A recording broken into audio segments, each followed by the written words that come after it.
Grabe ang nangyayari sa Pilipinas ngayon.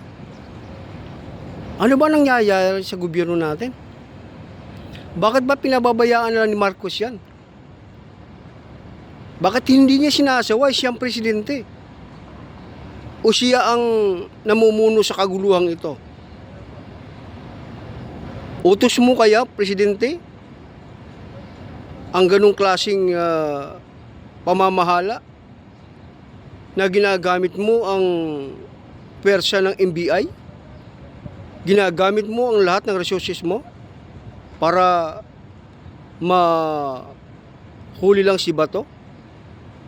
Bakit hindi nyo litisin sa bansang Pilipinas? Ba't kailangan nyo pa ipadala sa ICC? Di ba?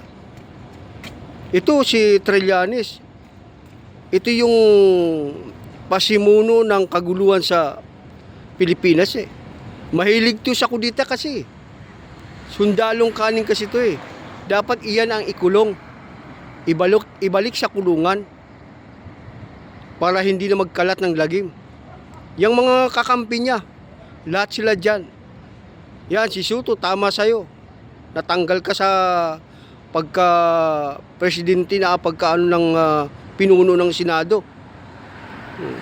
Pinalitan ka ngayon ni Cayetano. Masyado ka kasi masyado ka maalam eh. Maalam na wala sa hulog eh. Masyado kayo matatalino. Wala naman kayong sinabi. Wala naman kayong may pagmamalaki ng mga ligasiya. O, di ba? Grabe, parang ano to eh. Yun yung sinasabi na ano eh, silent martial law.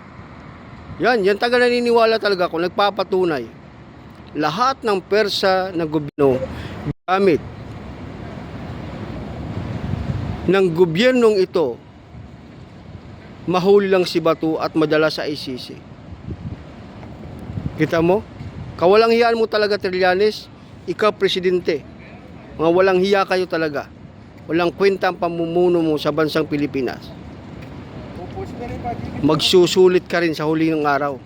Lahat kayo na gumagawa ng kantarantaduhan sa bansang Pilipinas, pagdating ng panahon, may panahon din para sa inyo. Sana itigil nyo na yan. Okay? Bye-bye.